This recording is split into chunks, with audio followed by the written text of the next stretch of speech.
کہ علم کے لیے اخراجات اٹھانا شروع کر دیں. اللہ نے مال عطا کے لگاتے چلے جاؤ، مساجد کی آبیاری میں لگاؤ، مدارس کی آبیاری میں لگاؤ، جو بھی ایک فلاحی ادارہ ہے وہاں لگاؤ جو تمہارے لیے صدقہ جاریہ بن سکے. پیسے جوڑ کے نہیں رکھتے،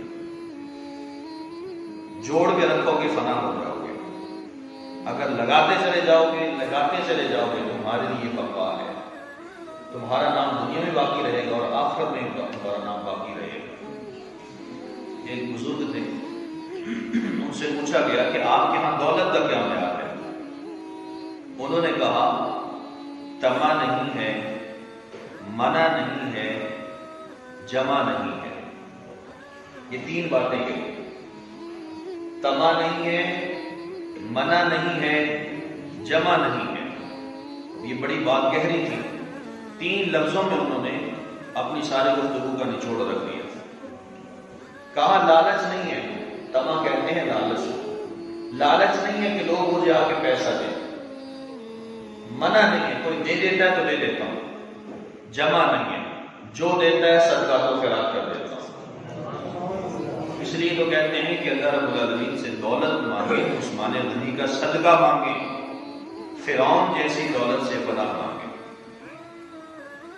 اللہ مال عطا کرے، دعا کرے مالک مجھے اتنا مال دے کہ میں تیری بارگاہ میں صدقہ و خیرات کر سکوں. فرعون جیسی دولت سے پناہ مانگے، عثمان غنی کا صدقہ مانگے، مالک مجھے عثمان غنی جیسا دل عطا کرنا اگر مجھے دولت سے نوازنا ہے. اگر اللہ رب العالمین بندے کو دولت بھی عطا کرتے لیکن فرعون جیسا دل ہو، اس دولت کا کوئی فائدہ نہیں ہے، بلکہ دنیا میں بھی نقصان ہے اور کل قیامت کے دن میدان محشر میں بھی اس کو نقصان اٹھانا پڑے گا.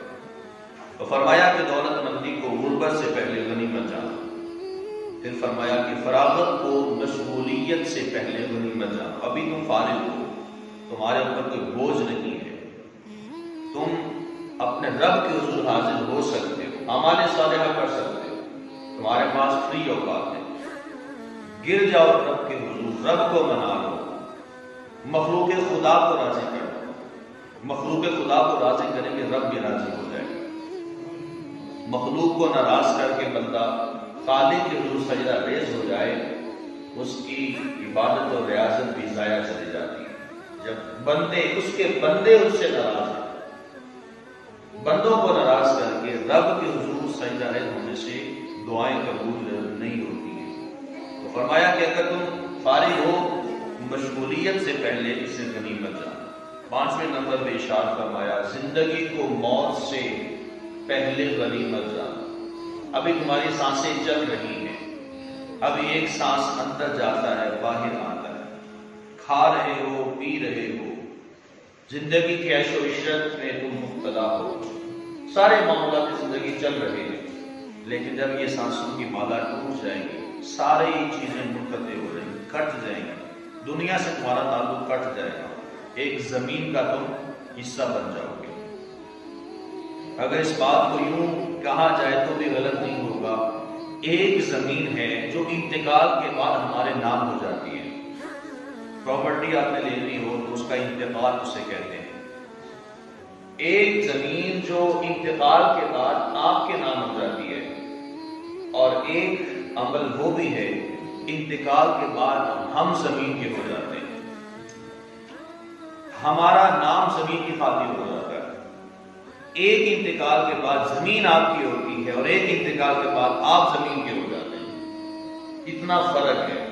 لیکن ہمیں اور آپ سب، ہماری معمولات زندگی میں یہ چیزیں شامل نہیں ہیں. تو فرمایا یہ 5 چیزیں ہیں، ان 5 چیزوں کو 5 چیزوں سے پہلے غنیمت جانا.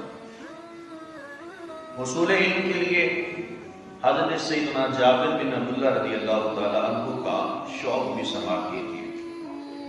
چونکہ علم کی گفتگو ہو رہی ہے، علم سے متعلق ہی آپ سے میں گفتگو کر رہا ہوں. حضرت سیدنا جابر بن عبداللہ رضی اللہ تعالیٰ عنہ فرماتے ہیں کہ مجھے معلوم ہوا کہ آقا کریم علیہ السلام کے کوئی ایک صحابی ہیں جن کے پاس رسول اللہ کی کوئی ایک حدیث موجود ہے، اور میں نے چاہا کہ میں وہ اس حدیث کو سنوں. اب اس صحابی کا مجھے علم ہوا کہ وہ ان کے شام میں ہیں، اور اس صحابی کا نام حضرت عبداللہ بن انیس انصاری رضی اللہ تعالیٰ عنہ ہے۔ فرماتے ہیں میں نے ایک اونٹ خریدا اور میں مدینہ طیبہ سے اس اونٹ پر سوار ہو کر میں نکل پڑا۔ میں نے بڑے 1 ماہ کی مسافت کر کے میں ان کے جا کے گھر پہنچا۔ 1 ماہ لگ گیا مجھے اس اونٹ پہ سفر کرتے ہوئے۔ جب میں دروازے پہ پہنچا تو دستک دی تو اندر سے آواز آئی، کون؟ میں نے کہا میں جابر۔ کہا کس لیے آنا ہوا؟ کہا کہ میں عبداللہ بن انیس انصاری رضی اللہ تعالیٰ عنہ سے حدیث سننے کے لیے آیا ہوں، اور ایسی حدیث ہے جو انہوں نے رسول اللہ سے سنی ہے اور ان کے سوا کسی اور صحابی کو یہ شرف حاصل نہیں ہوا، تو میں چاہتا ہوں وہ حدیث مجھ تک بھی پہنچ جائے۔ وہ آپ کے خادم تھے، اندر گئے، جا کے آپ کو بتایا کہ حضور باہر کو جابر نام کا شخص آیا ہے، وہ آپ سے ملاقات کرنا چاہتا ہے۔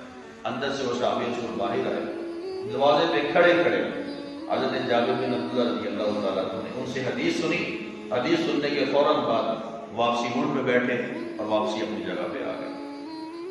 یہ صرف علم حاصل کرنے کے لیے 1 ماہ کا سفر کیا۔ علم کا شوق اتنا ہوا کہ ایک اونٹ نیا خریدا، اور ایک اونٹ خرید کر 1 ماہ ان کو لگ گیا جاتے ہوئے۔ 1 ماہ جانے میں لگا، 1 ماہ آنے میں لگا۔ سیکھنے کیا گئے؟ صرف ایک حدیث رسول اللہ کی سننے کے لیے گئے۔ اب ذرا میں اور آپ سب اپنے ایمان کا لیول چیک کریں کہ میرا اور آپ کا ایمان وہ کس قدر مضبوط ہے اور کس قدر ناقص ہے کہ علم کی گفتگو سننے کے لیے ہمارے پاس وقت نہیں ہے۔ اگر کوئی علم کی گفتگو کر رہا ہو تو ہمارے لیے ہماری سماعتوں میں خراشی پیدا ہو جاتی ہیں، ہماری نظریں گھڑیوں کی جانب چلی جاتی ہیں، ہماری نظریں وہ چلے جاتی ہیں کہ امام صاحب نے قرآن بھی لمبی کر دی، جمعے کا ٹائم تھا 5 منٹ اوپر ہو گئے۔ ہماری نظریں وہ مسجد کے احاطے میں گھومنا شروع ہو جاتی ہیں۔ وقت نکالنا ہمارے لیے بڑا مشکل ہو چکا۔ جو ہی امام صاحب سلام پھیریں گے فوری طور پہ ہماری جو دوڑ ہوگی وہ مسجد کے باہر مین گیٹ تک ہوگی۔ دعا مانگنا ہمارے پاس اس کے لیے وقت نہیں ہے۔ لوگوں کے سامنے ہم لوگ ہاتھ پھیلاتے ہیں، یار مجھے دے دو، مجھے دے دو، مجھے دے دو۔ رب سے مانگنے کی باری آتی ہے، ہم لوگ دوڑ کے چلے جاتے ہیں۔ آپ کریم علیہ السلام نے فرمایا الدعاء اخل عبادت، جو دعا ہے یہ عبادت کا مغز ہے۔ دعا کا یہ جو عمل ہے یہ پوری عبادت کا مغز ہے، یہ سٹوری کا ایک مورل ہے۔ رب سے آپ نے مانگنا ہوتا ہے، جب مانگنے کی باری آتی بندہ چلا جائے۔